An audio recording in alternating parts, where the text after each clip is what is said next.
सियासत में तो है ना आप अभी भी। मेरी माने तो आप हमारी मिस दुनिया को मेकअप और हेयर स्टाइलिंग की टिप्स दिया करें। देखिए मैंने बहुत काम किया है। अभी अभी खबर आई है, क्योंकि खबर हमेशा अभी अभी आती है कि मिस दुनिया साबिक वजीर इत्तलात और नशरियात शेरी रहमान से जा मिली। जी अली जान। एक तो मुझे मिस दुनिया की समझ नहीं आती, अब वहां जाने का क्या फायदा। खैर देखते हैं। देखें जी, आप लोगों का बहुत शुक्रिया कि आप लोग यहाँ पर तशरीफ लाए, वरना वजारत के बाद तो या यहाँ पर दूध वाला आता है या फिर अखबार वाला। वेल, आपने मीडिया की आज़ादी के लिए जो स्टैंड लिया है वो बहुत तारीफ के काबिल है। देखें आप खड़े क्यों हैं, बैठ जाएं आप, और आप खड़े हो जाएं। आप बैठे रहें। जी हाँ, आप बैठे ना, खड़े हो जाए। जी, तो मैं क्या कह रही थी? हाँ, तो मैं ये कह रही थी कि देखें, अगर कोई मेरी वजारत में दखल अंदाजी करता है तो ये बात मैं कैसे बर्दाश्त कर सकती हूँ। जी जी, ये कोई ड्रोन हमले तो नहीं कि बर्दाश्त कर लिए जाएं। सरनवाज, तुम हमला मत करो। मैम, इनके इस इकदाम ने इनका कद बहुत बड़ा कर दिया है। इन्होंने इस्तीफा दिया है, कोई बड़ी हील नहीं पहन ली। कंफ्यूज्ड। जस्टिस इफ्तिखार साहब ने इस्तीफा नहीं दिया तो उनका कद बड़ा हो गया, और मैडम शेरी रहमान साहब ने इस्तीफा दे दिया तो उनका कद बड़ा हो गया। मैम, इससे ये साबित होता है कि ये वाकई में आज़ादी इजहार पर यकीन रखती हैं। आई हैव हर्ड कि गवर्नर पंजाब और इंटीरियर मिनिस्टर ने मिलकर मीडिया को कंट्रोल करने के लिए कोई सेल बनाया था। Battery cell? मीडिया की बैटरी डाउन करने वाला सेल। देखिए जी, कुछ भी हुआ हो, आप बैठ जाएं। जी आप खड़े हो जाएं, आप भी खड़ी हो जाएं साथ। आप बैठ जाएं, आप बैठ जाएं। अब खड़े हो जाएं आप। जी। कोई बात नहीं मैडम, ये इनकी आदत है। Forget about it. आपके बारे में कहा गया है कि आप सिर्फ खास सहाफियों से मिलना ही पसंद करती थी। देखें जी, ये इल्ज़ाम वगैरह गलत है। आप देखें, आप लोग मेरे घर में तशरीफ लाए हैं, मैं आप लोगों से मिली हूँ कि नहीं? मिली हूँ। आप में ना तो कोई सहाफ़ी है और ना ही कोई ख़ास। मैडम, आपने इस्तीफा कैसे दिया?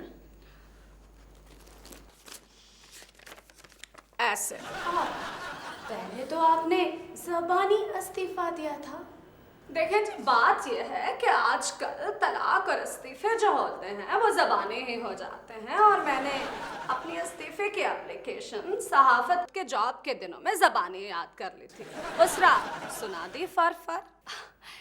Tell me one thing, किसी शख्स के लिए डिवोर्स का फैसला मुश्किल होता है या रेजिग्नेशन का? देखिए, बात यह है कि वैसे तो ये दो अलग अलग चीज़ें हैं, लेकिन अगर कोई शौहर अपनी बीवी को तलाक दे तो कह सकते हैं कि शौहर ने इस्तीफा दिया। ये क्या बात हुई? ये तुम्हें शादी के बाद समझ में आएगी। वैसे आपको ये सवाल खर साहब से करना चाहिए था, उनकी जिंदगी में इस्तीफे भी बहुत हैं।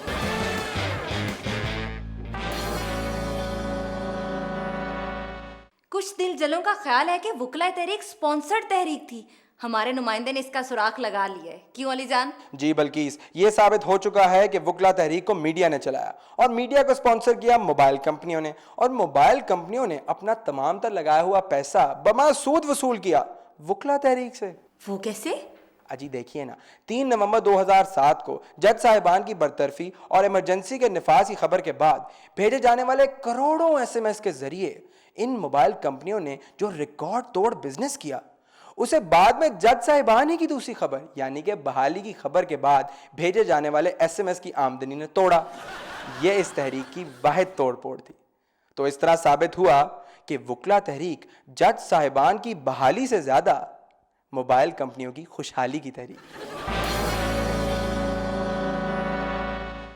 देखिए, सियासत एक ऐसी चीज है कि जिसमें अगर आप कुछ नहीं कर रहे होते तो लोग आप पर तनकीद करते हैं कि आप कुछ नहीं कर रहे, और अगर आप कुछ करते हैं तो लोग तनकीद करते हैं कि देखो क्या कर रहा है, और यही कुछ मीडिया कर रहा है। यानी मीडिया सास का किरदार अदा कर रहा है। देखिए, इसका मुझे कोई तजर्बा नहीं है। सास का? नहीं, तनकीद का। हम जमहूरियत में हर चीज बर्दाश्त करते हैं और जमहूरियत पर यकीन रखते हैं और ये यकीन संभाल कर रखते हैं। कभी जरूरत पड़ने पर नहीं भी मिलता, आखिर बंदा चीज रखकर भूल भी तो सकता है। वैसे वजीर आजम साहब ने आपको 2-2.5 घंटे क्या समझाया था? जाहिर है भाई, वो मुझे कोई मैथ का सवाल तो नहीं समझा रहे थे। सियासी साख का सवाल तो था। अब आपका क्या प्रोग्राम है? अब मैं लंच करूंगी। मैम का मतलब है कि सियासी प्रोग्राम। जब मेरा कोई प्रोग्राम नहीं है, मैं कैमरे के पीछे रहूंगी। समझ भी जाया करें, अब तो आपने वजारत भी छोड़ दी, अब तो सीधी बात करें। सियासत में तो है ना आप अभी भी। मेरी माने तो आप हमारी मिस दुनिया को मेकअप और हेयर स्टाइलिंग की टिप्स दिया करें। देखिए, मैंने बहुत काम किया है, अब मैं रेस्ट करूंगी। रेस्ट से थक जाएं तो फिर आराम करें। Hasan Nawaz, stop it. Thank you so much. और हम लोगों से कुछ गलती हुई हो तो आई एम सॉरी। देखिए, सॉरी की जरूरत नहीं है, मैं आपको एक तकलीफ दूंगी। आप खड़े हो जाएं। आप खड़ी हो जाएं। जी आप। हाँ, और आप भी। आप बैठ जाएं। खड़े हो जाएं। आप खड़े हो जाएं। आप बैठे। आप भी बैठे। आप खड़े रहिए। अच्छा लगता है आप।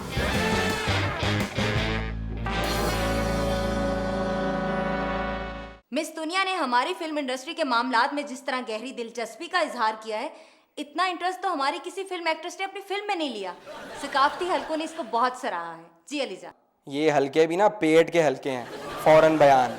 मैं कुछ पूछ रही हूँ अली जान। जी, उनके मुताबिक किसी भी मुल्क का सिनेमा उसके कौमी मिजाज का आईनादार होता है। एक मिनट। हाँ, यही कहा था। जिस तरह सोसाइटी इन्हतात का शिकार हो रही है। ये इन्हतात क्या होता है? गौर से पढ़ो ना, जैसे वजीर आजम तकरीर पढ़ते हैं। हाँ, बस उसी इन्हतात का शिकार सिनेमा भी है। वो कैसे? देखिए ना, जिस तरह इंडियन फिल्मों के ड्रोन हमलों ने हमारी इंडस्ट्री का बटा बिठा दिया। तो क्या मिस दुनिया किसी फिल्मी शख्सियत से भी जा मिली? नहीं जी, इसके बरक्स उन्होंने एक्स्ट्रा से मिलना पसंद किया। फिर तो वो काबीना के लोगों से भी मिली होंगी। प्रेस कॉन्फ्रेंस वो इस बारे में कब कर रही हैं? जी, उनके मुताबिक हमारे सियासतदान कौम की खिदमत सिर्फ प्रेस कॉन्फ्रेंसों और टॉक शोज में ही करते हैं। अलबत्ता आज वो यहाँ के एक टॉक शो में शिरकत कर रही हैं, जिसके होस्ट की तवील अलिफ लैला के बायस बाज़ औक़ात इस प्रोग्राम को 3 घंटे की फिल्म के स्लॉट में चलाना पड़ता है। कैसे? देखिए ना, ये टॉक शो व्यूअर्स को फिल्म का मजा देता है। व्यूअर्स तो एक तरफ, पूरा क्रू भी घोड़े बेच के सो जाता है।